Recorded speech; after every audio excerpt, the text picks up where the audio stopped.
Hello everyone, नमस्ते। मैं दीक्षा आप सभी का हमारे यूट्यूब चैनल सुभिक्षा में स्वागत करती हूँ।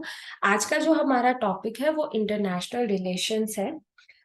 कल के वीडियो में जो हमारा पॉलिटिकल थ्योरी का लास्ट वीडियो था, पार्ट 7 था। उसमें मैंने आपको बताया था कि मैं नेक्स्ट डे से इंटरनेशनल रिलेशंस के बारे में बताने वाली हूँ।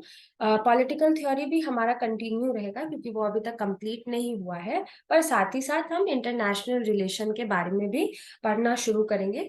तो आज जो है वो हम इंटरनेशनल रिलेशन क्या होता है वो जानेंगे इस वीडियो में, और कुछ अप्रोचेस के बारे में बात करेंगे। ठीक है। अप्रोचेस क्यों जरूरी है, क्या होता है अप्रोचेस, तो उसके बारे में हम यहाँ पे डिस्कस करने वाले हैं। ठीक है। आज का लेसन शुरू करने से पहले मैं आप लोगों से कहना चाहती हूँ कि अगर आपको लगता है कि ये वीडियो किसी के लिए भी इम्पोर्टेंट है, वो आपका फैमिली मेंबर हो या फ्रेंड हो या कुलीग हो, कोई भी हो, एंड यू थॉट दैट ये वीडियो उसके लिए हेल्पफुल है, तो आप प्लीज उसके साथ इस वीडियो को शेयर करिए।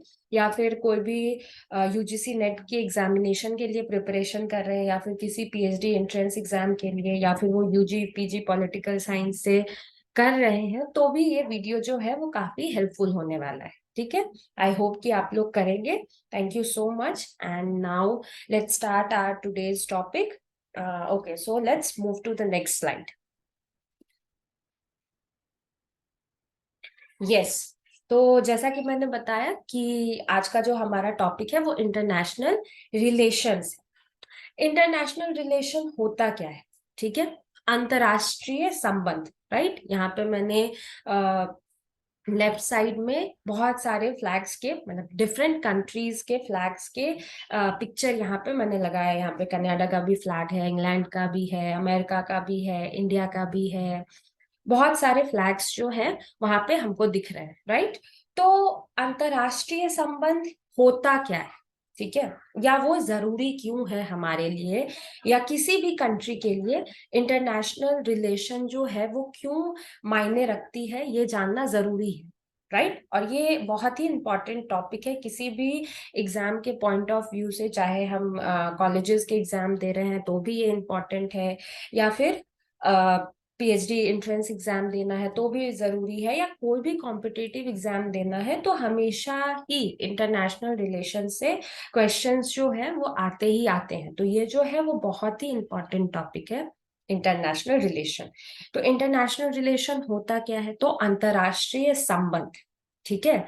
यानी कि अगर हम बस ओवरव्यू देखें, अगर छोटा सा रिव्यू चाहिए हमको, तो हम ये कह सकते हैं कि एक देश से दूसरे देश के बीच में कैसा संबंध है, ठीक है, क्या रिश्ते हैं, उसको हम इंटरनेशनल रिलेशन कह सकते हैं। जैसे इंटर स्टेट भी होते हैं, राइट। इंटर स्टेट होते हैं ना, यानी कि दो राज्यों के बीच में कैसा संबंध है। वैसे पॉलिटिकल साइंस में स्टेट को हम, कंट्री को हम स्टेट से भी डिनोट करते हैं, ठीक है। पर यहाँ पे मैं अंतरराज्यीय की बात कर रही हूँ, मतलब राज्यों के बारे में हम डिस्कस कर रहे हैं। बोलते हैं ना, इंटर स्टेट फुटबॉल कंपटीशन है, इंटर स्टेट क्विज कंपटीशन है, यानी दो स्टेट्स के बीच में क्विज कंपटीशन होने वाला है, दो स्टेट के बीच में क्या है, फुटबॉल कंपटीशन होने वाला है। तो यहाँ वैसे ही इंटरनेशनल रिलेशन है कि दो देशों के बीच में क्या संबंध है। ठीक है। दो नहीं, यहाँ पे दो से ज्यादा देशों के बारे में पढ़ेंगे। जैसे कि एग्जाम्पल में ले ले कि इंडिया और, अभी हाल अगर हम करंट अफेयर्स को फॉलो कर रहे हैं, देख रहे हैं, तो हम देख रहे हैं ना कि इंडिया और रूस के कितने अच्छे संबंध है।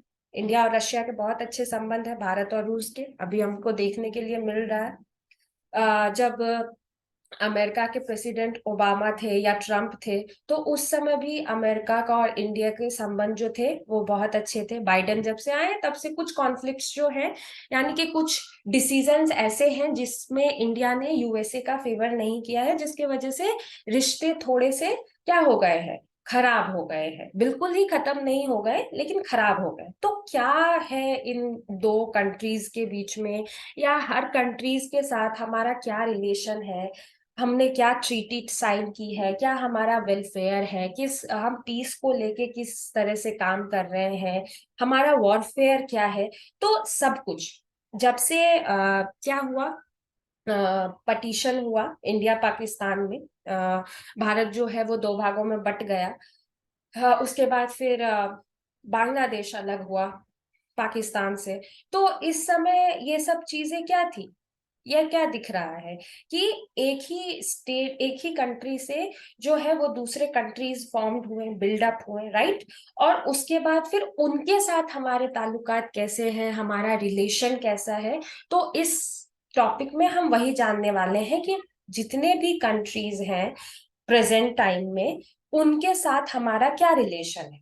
यहाँ पे एक क्वेश्चन क्रिएट हो रहा है आपके लिए कि पूरे वर्ल्ड में कितने कंट्रीज हैं, ये हमारा आज का क्वेश्चन है। नेक्स्ट वीडियो में हम लोग इसको डिस्कस करेंगे, ठीक है। पर ये आपका क्वेश्चन है कि पूरे वर्ल्ड में कितने कंट्रीज, ठीक है। ये नेक्स्ट क्लास में, नेक्स्ट वीडियो में हम लोग डिस्कस करेंगे। अब जानते हैं कि इंटरनेशनल रिलेशन का एग्जैक्ट डेफिनेशन क्या है, हम क्या बोल सकते हैं इंटरनेशनल रिलेशन को, ठीक है। तो international relations attempts to explain the interactions of states in the global interstate system, and it also attempts to explain the interaction of others, sorry, whose behavior originates within one country and is targeted towards member of other countries। ठीक है, मतलब क्या हुआ कि अंतरराष्ट्रीय संबंध जो है, ठीक है, कह सकते हैं ऐसे कि अंतरराष्ट्रीय संबंध वैश्विक अंतरराज्यीय प्रणाली में राज्यों की बातचीत का व्याख्या करने का प्रयास करते हैं। यानी कि इंटरनेशनल रिलेशन क्या बात करती है, किस चीज को एक्सप्लेन करती है। तो इंटरनेशनल रिलेशन जो है वो दो स्टेट्स के बीच में, ठीक है, ग्लोबली दो इंटर स्टेट्स के बीच में, यानी कि दो देशों के बीच में क्या संबंध है, ठीक है, क्या सिस्टम है, किस प्रोसेस से काम कर रही है दो कंट्रीज एक दूसरे के साथ, कितने ट्रेड हैं एक दूसरे के पास, क्या उनका, क्या दोनों में कॉन्फ्लिक्ट का कुछ सिचुएशन है, जैसे इंडिया पाकिस्तान में हमेशा बना रहता है कश्मीर को लेके, राइट। इंडियंस बोलते हैं कि कश्मीर उनका है और पाकिस्तान वाले बोलते हैं कि कश्मीर उनका है, और उसके वजह से बहुत बार क्या हुआ है, अटैक्स हुए हैं, वॉर हुए हैं, टेररिस्ट अटैक हुआ है, इंडिया पे हुआ है, हम लोगों को पता है, हम लोग जानते हैं। तो क्या है, हमको पता है कि इंडिया पाकिस्तान के बीच में क्या प्रोसेस है, कॉन्फ्लिक्ट बहुत ज्यादा है। लेकिन फिर भी क्या होता है कि इंडिया से कुछ चीजें जो है वो पाकिस्तान जा रही हैं, लोग यूज कर रहे हैं, खरीद रहे हैं, राइट, बिजनेस तो चल रहा है कुछ ना कुछ। वही चीज अभी क्या हुआ, मैंने आप लोगों को स्टार्टिंग में ही बताया कि अभी क्या है, इंडिया और रशिया का रिलेशन जो है वो अच्छा है। क्यों अच्छा है, क्योंकि इंडिया में तेल का रेट जो था, तेल मतलब फ्यूल्स, ठीक है, जो कच्चा तेल होता है, फ्यूल्स जो थे वो इंडिया में रेट बहुत ज्यादा महंगे हो गए थे जब इंडिया गल्फ कंट्रीज से तेल जो है वो एक्सपोर्ट कर रहा था, राइट। हम लोग ये जानते हैं कि कुछ दिनों में इंडिया में जो क्रूड ऑयल्स हैं, जो कच्चे तेल हैं, उनका जो रेट था वो बहुत ज्यादा था जब गल्फ कंट्रीज से एक्सपोर्ट हो रहा था, राइट। लेकिन अभी क्या है, उसमें कुछ इंडिया को क्या हो रहा है, फायदा हो रहा है। कैसे, जब वो रूस से तेल खरीद रहा है, रशिया से तेल का एक्सपोर्ट हो रहा है इंडिया में, तो उसमें उसको कुछ प्रॉफिट हो रहा है। इसके वजह से क्या हो रहा है कि इंडिया और रशिया का जो रिलेशन है वो अच्छा हो रहा है। इसीलिए यूक्रेन रशिया वॉर भी हुआ, तो इंडिया ने उसके शांति के लिए, उसके पीस के लिए क्या किया, आगे कदम बढ़ाया, बातचीत की, क्या किया, आगे बढ़े। तो ये सारी चीजें क्या है, यही इंटरनेशनल रिलेशंस है, ये इंटरनेशनल रिलेशंस के एग्जाम्पल्स है, ठीक है, हम मान कह सकते हैं ना। तो यही चीज इंटरनेशनल रिलेशन बताता है कि दो स्टेट के बीच में क्या इंटर स्टेट सिस्टम्स का इंटरेक्शन हो रहा है ग्लोबली, यानी कि ग्लोबल प्लेटफॉर्म पे। जो आज के दिन में ग्लोबलाइजेशन हो रहा है, उस समय में ग्लोबली किस तरीके से दो कंट्री एक ग्लोबल प्लेटफॉर्म पे एक दूसरे के साथ क्या क्या चीजें जो है वो शेयर कर रहे हैं, ट्रेड शेयर कर रहे हैं, डिफेंस सिस्टम में कुछ शेयरिंग कर रहे हैं, ट्रेनिंग्स कुछ हो रही हैं, कंपनीज आ रही हैं, बहुत सारी चीजें, ठीक है, मेडिकल साइंस में हो रहा है, रिसर्च में हो रहा है। तो किस तरीके से लोग उस चीजों को हैंडल कर रहे हैं, क्या प्रोसेस है, वो हम इंटरनेशनल रिलेशन में समझते हैं, ठीक है। और साथ ही साथ इससे ये भी पता चलता है कि दो कंट्री के बीच में क्या व्यवहार है, बिहेवियर कैसा है। मैंने ये भी बताया कि रशिया जो है वो गल्फ कंट्रीज के कंपेयर में तेल सस्ता दे रहा है भारत को, तो दोनों के संबंध क्या है, अच्छे हो रहे हैं। और भी मिसाइल्स की भी क्या हुई है, एक्सपोर्ट हुआ है, वहां से भारत ने मिसाइल्स खरीदे हैं, हम लोगों को पता है। तो क्या है कि बिजनेस अच्छा चल रहा है, ट्रेड अच्छा चल रहा है, इसीलिए दोनों काफी एक दूसरे के सपोर्टर बन गए हैं, साथ दे रहे हैं, साथ निभा रहे हैं। तो क्या है कि हमारी बात हमारे सामने वाले जो देश है, जो रशिया है, वो मान रहा है, इसीलिए रशिया से हमें फायदा हो रहा है, तो हम रशिया की हेल्प कर रहे हैं, राइट। सही बात है ना। तो जिससे हमें फायदा हो रहा है उसके हम सपोर्टर बन रहे हैं, और जिसको हमसे फायदा हो रहा है वो हमारा सपोर्टर बन रहा है, ठीक है। लेकिन अमेरिका इस बात के खिलाफ था, तो इसीलिए क्या हुआ कि अमेरिका के साथ अभी रिश्ते उतने अच्छे नहीं हैं जितने कि दूसरे प्रेसिडेंट के समय में था, ठीक है। तो आई होप कि आप लोगों को समझ में आ गया होगा कि इंटरनेशनल रिलेशंस जो है वो क्यों इंपॉर्टेंट है, राइट। अब बात करते हैं कि इंटरनेट और भी अप्रोचेस, हम अप्रोचेस के बारे में अब पढ़ेंगे। यस, तो यहाँ पे क्या है, approaches to the study of international relations, यानी कि इंटरनेशनल रिलेशन, अंतरराष्ट्रीय संबंध को पढ़ने के लिए हमें किन किन दृष्टिकोणों की जरूरत है, ठीक है। इंटरनेशनल रिलेशन को पढ़ने के लिए हमें किन किन दृष्टिकोणों की जरूरत है। अप्रोचेस का मतलब होता है दृष्टिकोण, यानी कि व्यूज, ठीक है। तो यहाँ पे दो व्यूज के बारे में हम चर्चा करने वाले हैं, दो अप्रोचेस के बारे में, ट्रेडिशनल और बिहेवियरल अप्रोचेस।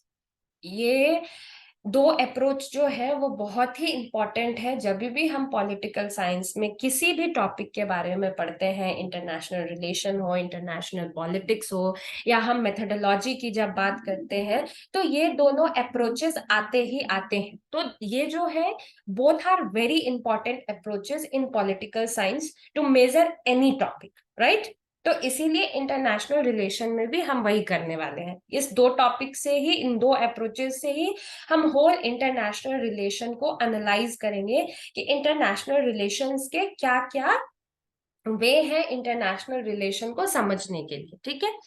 तो traditional and behavioural approaches constitute the two major theoretical schools of thought in international relations. Traditional का मतलब क्या होता है, पारंपरिक, ठीक है। ट्रेडिशनल का मतलब क्या होता है, पारंपरिक। और बिहेवियरल का मतलब क्या होता है, व्यवहारिक, ठीक है। तो पारंपरिक और व्यवहारिक दृष्टिकोण जो है वो अंतरराष्ट्रीय संबंधों में विचार के दो प्रमुख सैद्धांतिक विद्यालयों का निर्माण करते हैं। यानी कि इंटरनेशनल स्टडी को इंटरनेशनल रिलेशन को अगर हमको स्टडी करना है, तो हमको इन दोनों स्कूल्स के थ्रू जो भी थ्योरीज मिली हैं, जिस भी आइडियोलॉजी पे इन्होंने काम करके हमें बताया है कि इंटरनेशनल रिलेशंस में इन सारी चीजों को एनालाइज करना, मेजर करना, उनको पढ़ना जरूरी है, हम उसको फॉलो करके ही जानते हैं। और सैद्धांतिक रूप से ये दोनों स्कूल्स जो हैं, जो विद्यालय हैं, वो काफी महत्वपूर्ण है, ठीक है। तो पहला है ट्रेडिशनल अप्रोच, जिसको हम पारंपरिक दृष्टिकोण कहते हैं, राइट। तो पारंपरिक दृष्टिकोण है क्या, ठीक है। तो यहाँ है, this approach typically involve the development and communication of clear rules about acceptable and unacceptable behaviour and regional consequences for breaking the rules, ठीक है। क्या है पारंपरिक दृष्टिकोण, क्या कहती है, तो इस दृष्टिकोण से हमें पता चलता है कि आमतौर पर कोई भी चीज को क्या किया जा रहा है, स्वीकार किया जा रहा है या अस्वीकार किया जा रहा है, किसको, किसी भी व्यवहार को, ठीक है, किसी भी बिहेवियर को। वो अगर चाहे वो क्या है, किसी नियम को तोड़ने से कोई अगर हमको अच्छा ये मिल रहा है, मतलब ऐसा होता है ना, समटाइम्स हम बोलते हैं ना कि परंपरा जो है वो टूटने के लिए ही बनी हुई है। तो हम अगर बोल रहे हैं कि जो ट्रेडिशनली जिस भी चीज को डिजाइन किया गया है, चाहे वो किसी भी चीज से रिलेटेड हो, वो डेवलपमेंट से रिलेटेड हो या कम्युनिकेशन से रिलेटेड हो, किसी भी चीज से रिलेटेड हो, और अगर उसको तोड़ के और कुछ हमको अच्छा मिल रहा है, तो उसको हम एक्सेप्ट कर रहे हैं या नहीं कर रहे हैं वो एक्सेप्टेबल बिहेवियर में आता है या अनएक्सेप्टेबल बिहेवियर में आता है, तो ये उसको क्या करता है, उन नियमों को स्पष्ट करता है, उन नियमों के बारे में बताता है। ट्रेडिशनल अप्रोच क्या करता है, अगर हम एग्जैक्टली डेफिनेशन के अकॉर्डिंग बोले तो क्या है, इस दृष्टिकोण में आमतौर पर स्वीकार्य और अस्वीकार्य व्यवहार और नियमों को तोड़ने के लिए उचित परिणामों के बारे में स्पष्ट नियमों का विकास और संचार शामिल है। यानी कि कोई ऐसे रूल्स बन गए हैं, कोई ऐसे रेगुलेशन बन गए हैं जो कि क्या है, अब वो डेवलपमेंट के लिए भी हो सकता है और कम्युनिकेशन के लिए भी हो सकता है, किसी भी क्षेत्र से रिलेटेड हो सकता है, ट्रेड से रिलेटेड हो सकता है, पॉलिसीज से रिलेटेड हो सकता है, स्कीम से रिलेटेड हो सकता है, डजेंट मैटर। लेकिन वो जो नियम चल रहे हैं वो सही है या नहीं है, वो क्या है, तो उसको सुधारने के लिए जो एक हमको क्लियर रूल चाहिए, एक स्पष्ट विचारधारा चाहिए, एक स्पष्ट नियम प्रणाली चाहिए, एक मेथड चाहिए हमको। तो ट्रेडिशनल अप्रोच जो है, जो पारंपरिक दृष्टिकोण है, वो उस चीज के बारे में हमें बताता है और ये जस्टिफाई करता है कि कौन सा कानून जो है, कौन सी पॉलिसी जो है वो एक्सेप्टेबल बिहेवियर में आता है जिसको स्वीकार करना चाहिए, और कौन सा जो है वो अनएक्सेप्टेबल बिहेवियर में आता है। ठीक है, ट्रेडिशनल अप्रोच क्लियर हो गया।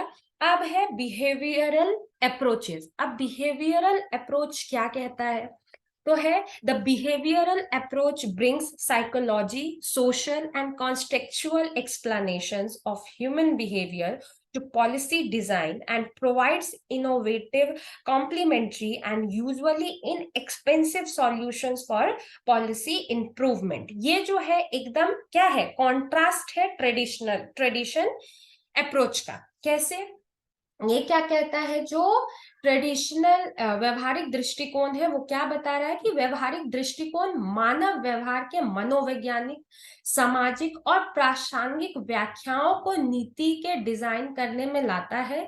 ठीक है, नीति को बनाने में और नीति सुधार के लिए अभिनव, पूरक और आमतौर पर सस्ते समाधान प्रदान करता है। बिहेवियरल अप्रोचेस के बारे में बात करें तो वो क्या करता है, हम कह सकते हैं कि चीप एंड बेस्ट। ठीक है, चीप एंड बेस्ट सॉल्यूशन हमें देता है। बिहेवियरल अप्रोचेस में एक चीज और है कि उसमें जो है साइंटिफिकली चीजों को एनालाइज किया जाता है। जब भी हम पॉलिटिकल साइंस के किसी भी टॉपिक को एनालाइज करते हैं तो हम देखते हैं कि कौन सा टॉपिक जो है वो ट्रेडिशनली एनालाइज किया जा रहा है और कौन सा टॉपिक जो है वो बिहेवियरली एनालाइज किया जा रहा है। तो बिहेवियरल अप्रोच जो है वो साइंटिफिक मेथोडोलॉजी का एक पार्ट है, हम कह सकते हैं। ठीक है, जिस भी टॉपिक को एनालाइज करने के लिए हम साइंटिफिकली व्यूज ला रहे हैं, साइंटिफिकली उसको एब्जॉर्ब कर रहे हैं, तो बिहेवियरल अप्रोचेस उसी को फॉलो करने वाला है।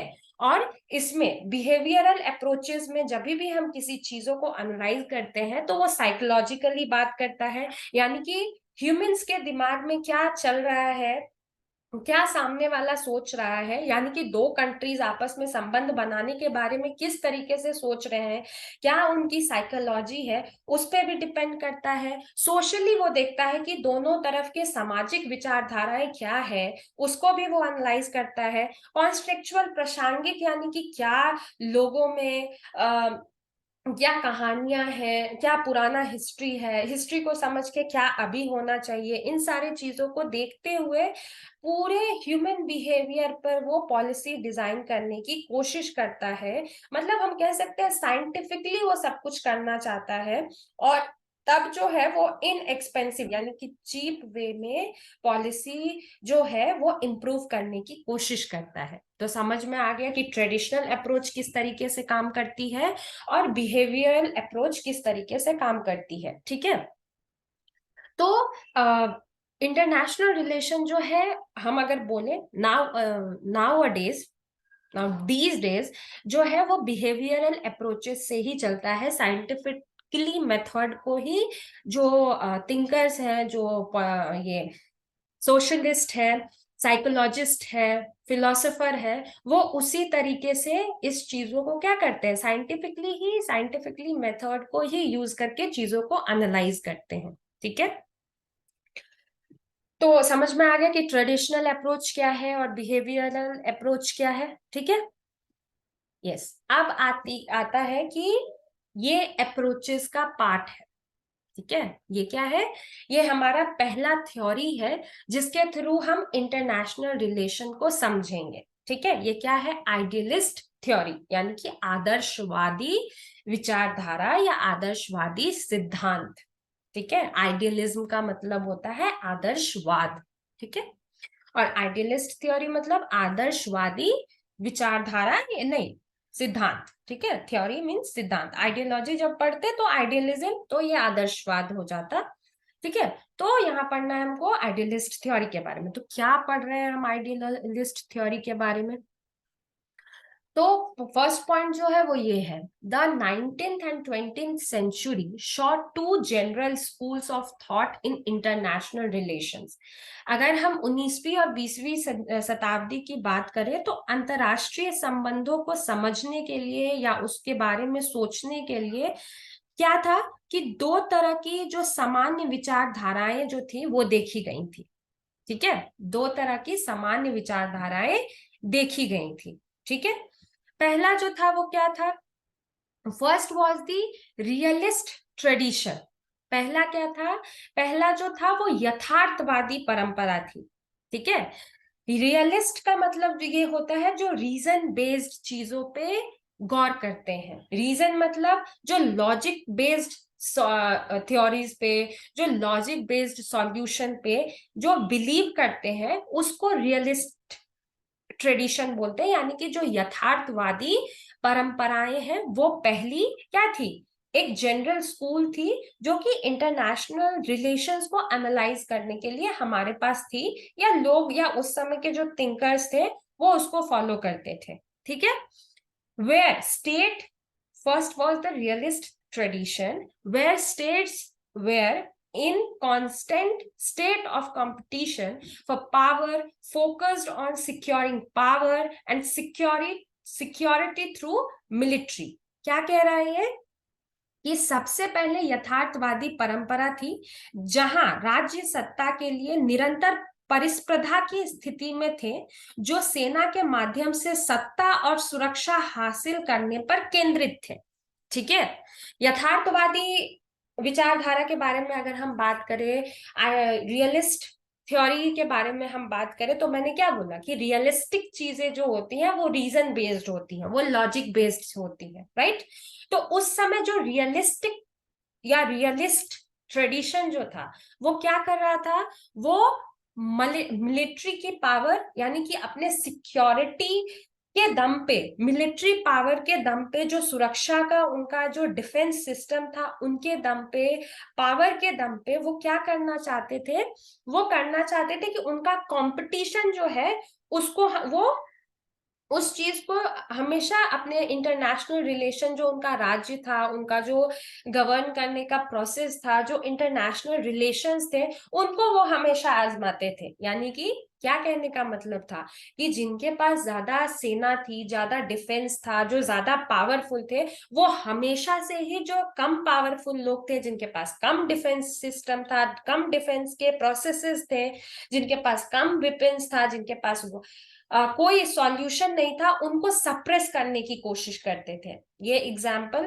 क्या करता है, किस कंट्री को डिनोट करता है, अमेरिका अपने आप को बहुत ज्यादा पावरफुल कंट्री समझता है, राइट।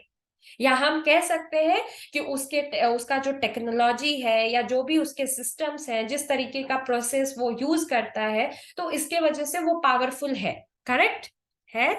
तो वो क्या करता है, हमेशा अपने डिफेंस के पावर से, अपने पावर से कि वो सबसे पावरफुल मेंबर है यूएन का, सबसे पावरफुल कंट्री है पूरे वर्ल्ड में, तो वो क्या करता है कि उससे जो कमजोर देश है उनको हमेशा सप्रेस करने की कोशिश करता है, राइट। तो ये रियलिस्ट ट्रेडिशन का एग्जाम्पल है हमारे लिए। ठीक है, नेक्स्ट क्या है, द सेकेंड वॉज आइडियलिज्म। दूसरा जो है वो क्या है, आदर्शवादी प्रथा। ठीक है, जो अपने मॉरल्स को लेके चलते हैं, जिनके जो थ्योरीज होते हैं, जो आइडियोलॉजीज होते हैं, वो मोरालिटी पे डिपेंड करते हैं। ठीक है, जो मॉरल वैल्यूज को रियलिस्टिक वैल्यूज से यानी रीजनेबल वैल्यूज से, लॉजिकल वैल्यूज से ज्यादा प्रेफरेंस देते हैं। ठीक है, तो उसको हम आइडियलिस्टिक थ्योरी कहते हैं। करेक्ट। अब ये क्या बात करता है वो हमको पढ़ना है। तो which stressed other consideration that all states have ideal or morals such as peace and are of view the actions need not be motivated by power politics। ठीक है, आइडियलिस्टिक थ्योरी को मानने वाले लोग क्या करते हैं, तो दूसरा था जो था क्या था, आदर्शवाद, जिसने अन्य विचार पर जोर दिया।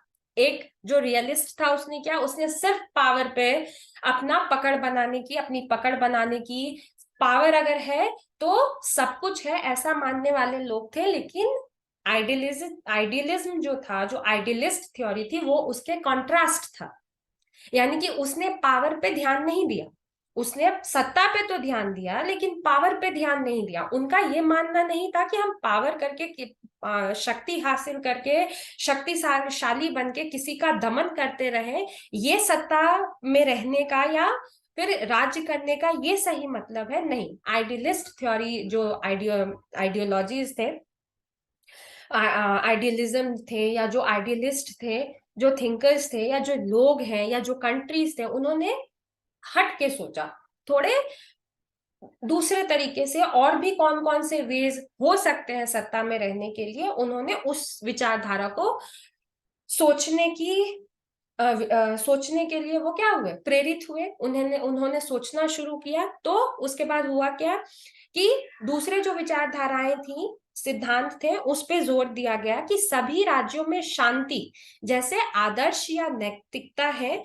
और उनका मानना है कि कार्यों को सत्ता की राजनीति से प्रेरित प्रेरित होने की आवश्यकता नहीं है। यानी कि दूसरे कंट्री ने क्या किया, जो दूसरे कंट्री यानी कि जो दूसरे मेंटालिटी के लोग थे, जो आइडियलिस्ट थ्योरी को मानने वाले लोग थे, उनका कहना क्या था कि जो स्टेट के बीच में संबंध होने चाहिए वो सप्रेशन का नहीं होना चाहिए, दबाव या दमन करने का नहीं होना चाहिए। रिश्ते जो होने चाहिए वो किस वैल्यूज पे डिपेंड करने चाहिए, मॉरल वैल्यूज पे डिपेंड करने चाहिए, नैतिकता पे डिपेंड करने चाहिए, जो हमारे आइडियलिस्टिक थ्योरीज हैं उन पे डिपेंड करने वाली होनी चाहिए। ना कि हम लोगों को सप्रेस करके, उनका दमन करके, उनसे अपनी बातों को मनवा रहे हैं अपने मिलिट्री पावर को दिखा के।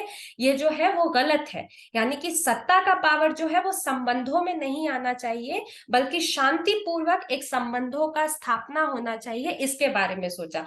तो रियलिस्ट ट्रेडिशन में तो हमने देख लिया कि अमेरिका काम कर रहा है, लेकिन अगर जो दूसरा हम आइडियलिस्ट थ्योरी को देखें तो इसमें भारत एज ए एग्जाम्पल हम इंडिया को ले सकते हैं। बिल्कुल ले सकते हैं ना, क्योंकि क्या होता है हमेशा, अगर पाकिस्तान ही इंडिया पे हमला करता है हमेशा बार बार, तो क्या होता है कि जब छोटी मोटी लड़ाइयाँ होती है एलओसीज पे, तो भारत जो है लड़ाई तो करता ही है अगेंस्ट में। जब वॉर होता है तो वो उसके जब वो अटैक करते हैं तो उनके अटैक के बाद तो अटैक किया ही जाता है, लेकिन टाइम टू टाइम उनको क्या मिला है, पहले एक वार्निंग दी गई है। ठीक है, अब वो सॉफ्ट वार्निंग हो, हार्ड वार्निंग हो, जैसे भी हो, लेकिन पहले वार्न किया जाता है। वो नहीं मानते हैं, फिर इंडिया के तरफ से कोई बड़ा अटैक होता है उनपे। करेक्ट। और दूसरी बात, कहीं भी हमने हाल के सालों में देखा है कि यूक्रेन और रशिया के वॉर को ही ले ले, तो भारत ने क्या बोला, भारत ने यही बोला ना कि क्या होना चाहिए, शांति की स्थापना होनी चाहिए, दोनों पक्ष जो है वो क्या हो जाए, पीछे हट जाए, क्योंकि उससे क्या हो रहा है, बहुत ज्यादा ब्लड शेड हो रहा है। तो भारत अभी के लिए करंट एग्जाम्पल है। तो हम ये चीज ले सकते हैं, लेकिन हम कह सकते हैं कि जो भी देश ब्लड शेड नहीं चाहता है, खून खराबा नहीं चाहता है, शांति चाहता है, तो वो क्या कर रहा है, वो आइडियलिस्ट थ्योरी को फॉलो कर रहा है। यानी कि वो इंटरनेशनल रिलेशंस को जो है वो बहुत ही आदर्शवादी तरीके से, बहुत ही नैतिकता के साथ लेके क्या करना चाहता है, चलना चाहता है। तो ये कंसेप्ट तो क्लियर हो गया।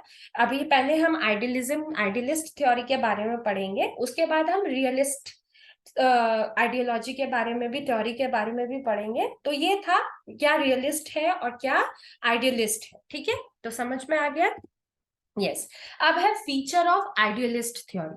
आइडियलिस्ट थ्योरी की क्या फीचर्स हैं, ये है, यानी कि क्या विशेषताएं हैं, ठीक है। फीचर्स का मतलब फीचर्स हो, कैरेक्टरिस्टिक्स हो, इंपॉर्टेंस हो, सिग्निफिकेंस हो, कुछ भी हो तो वो वही होता है, कैरेक्टरिस्टिक्स कह सकते हैं, ठीक है, कि क्या कैरेक्टरिस्टिक्स हैं, क्या विशेषताएं हैं, ठीक है। तो आइडियलिज्म होल्ड क्या है, idealism holds that the wars of the 19th and early 20th century show how wrong the constant search for security is। क्या है, आदर्शवाद का मानना है कि 19वीं और 20वीं सदी की शुरुआत के युद्ध दिखाते हैं कि सुरक्षा की निरंतर खोज कितनी गलत है, ठीक है। आइडियलिज्म का मानना क्या है कि जो भी 19th और 20th सेंचुरी के बीच में, ठीक है, हम कह सकते हैं ब्रिटिशर्स का जो भी वॉर चल रहा था, कॉलोनियल वॉर जो चल रहा था, क्योंकि उस समय जो ब्रिटिशर्स थे वो बहुत सारे कॉलोनीज पे क्या कर रहे थे, कब्जा कर रहे थे, अटैक कर रहे थे। ये सब था 19th 20th सेंचुरी के बीच की बात थी ये, थी ना। और भी वॉर्स हुए थे, जैसे लाइक इंडिया पाकिस्तान में हुए थे, इंडिया चाइना में हुआ है। तो ये सारे वॉर्स जो है वो इसी सेंचुरी के बीच में आते हैं, या ये अर्ली 20th सेंचुरी बोले, या थोड़ा और भी मिड कर दे या पोस्ट कर दे। तो क्या है, ये सारी वॉर्स जो है वो क्यों है, आइडियलिज्म क्या कहता है कि कांस्टेंट सिक्योरिटी के लिए, कि कितना हमारा राज्य जो है वो दूसरे राज्य से सुरक्षित रह सके, देश सुरक्षित रह सके। यानी सुरक्षित कब रहते हैं हम, जब हम पावरफुल रहते हैं, राइट। हम पावरफुल है तो अगर किसी ने हमारे पे एक अटैक किया तो हम उस पे 4 अटैक कर सकते हैं, या फिर अटैक करने से पहले ही उसको क्या कर सकते हैं, रोक सकते हैं। तो आइडियलिज्म का मानना है कि 19th सेंचुरी और 20th सेंचुरी के जो शुरुआती दौर थे उसमें जो वॉर्स हुए थे वो क्या कर रहे थे, वो कॉन्स्टेंटली किस चीज की खोज कर रहे थे, वो सिक्योरिटी, सुरक्षा के लिए वो क्या कर सकते हैं उसके लिए खोज कर रहे थे। और ये आइडियलिज्म या आइडियलिस्ट थ्योरी जो है वो उस चीज को गलत मानता है, ठीक है।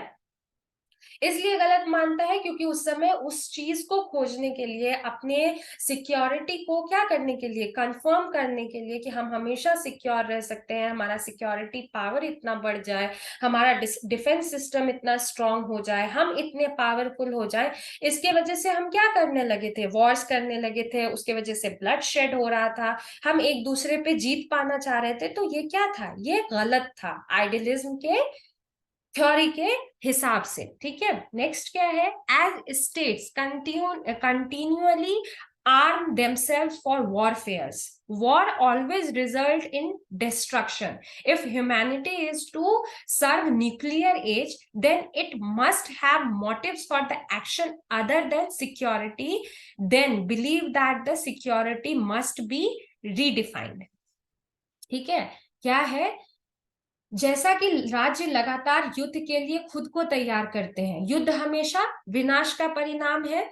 अगर मानवता को परमाणु युग की सेवा करनी है तो उसके पास सुरक्षा के अलावा कार्रवाई के कई मकसद होना चाहिए, कई और मतलब पॉइंट ऑफ व्यूज होने चाहिए। उनका मानना है कि सुरक्षा को फिर से परिभाषित किया जाना चाहिए। उनका किनका, आइडियलिज्म, जो आइडियलिज्म को फॉलो करने वाले हैं, जो आइडियलिस्ट थ्योरी को जानने वाले हैं, या उनको उनके जो फॉलोअर्स हैं, उनका कहना है कि हमेशा आज का जो सिस्टम है, आज की जो देशों के बीच में क्या है, रिलेशंस है, वो कैसे हैं, वो वॉर्स पे हो गए हैं, वॉर पे डिपेंड हो गए। किसी की कोई अगर बात नहीं किसी को अच्छी लगती है तो तुरंत क्या हो जाता है, वॉर होना शुरू हो जाता है, राइट, वॉर होना शुरू हो जाता है।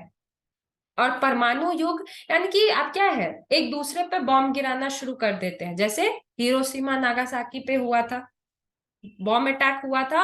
और उससे परेशान, उससे क्या है, उससे इतना वो जगह इफेक्टेड है कि आज भी वहां पे क्या है, फिजिकल डिजेबल बच्चे जो हैं वो पैदा हो रहे हैं उस अटैक की वजह से। इतना उसने लोगों को जेनेटिकली हार्म किया है, राइट। तो इससे ब्लडशेड तो जिस समय बॉम्बार्डिंग हुई थी उस समय तो जो हुआ वो हुआ ही है, उसका इफेक्ट जो है वो इतने सालों तक ही क्या हो रहा है, आते ही आ रहा है, जनरेशन वाइज जनरेशन, राइट। तो ये क्या है, ये सही नहीं है। तो इसीलिए आइडियलिज्म जो है, आइडियलिस्ट थ्योरी जो है, वो इस बात पे प्रेशर डाल रही है, इस बात पे फोकस करने के लिए सबको कह रही है कि अगर लोग, अगर मानने वाले ये मान रहे हैं कि सुरक्षा जो है वो सिर्फ वॉर से ही संभव है, तो ऐसा नहीं है, हमें कुछ और सोचना चाहिए। युद्ध के अलावा भी हम कई और तरीकों से जो है अपने सुरक्षा को, सुरक्षा जो नीति है हमारी, उसको हम प्रबल कर सकते हैं। ठीक है, अपनी जो सोवेरेनिटी है हमारी, उसको हम इस्टेब्लिश कर सकते हैं विदाउट एनी वॉर्स। ऐसा किसका कहना है, ऐसा कहना है जो आइडियलिस्ट थ्योरी को मानने वाले लोग हैं, जो थिंकर्स हैं या जो लोग हैं, वो इस चीज पे क्या कर रहे हैं, लाइट डाल रहे हैं, ठीक है, प्रकाश डालने की कोशिश कर रहे हैं। ठीक है, तो आज हम लोगों को इतना ही पढ़ना था। आज हमने आइडियलिस्ट और रियलिस्ट के बारे में जाना, ट्रेडिशंस और बिहेवियरल अप्रोचेस के बारे में जाना, इंटरनेशनल रिलेशन क्या होता है इसके बारे में जाना। नेक्स्ट वीडियो में हम और भी चीज जानेंगे, सिग्निफिकेंस क्या है आइडियलिस्ट थ्योरी का, कंसीडरेशन क्या है, वो क्या चाहती है, किस किन चीजों को वो कंसीडर करती है, इसके बारे में जानेंगे। और फिर हम रियलिस्ट अप्रोचेस और कुछ थिंकर, जो रियलिस्ट थिंकर्स हैं, उनके बारे में भी जानेंगे। ठीक है, थैंक यू सो मच।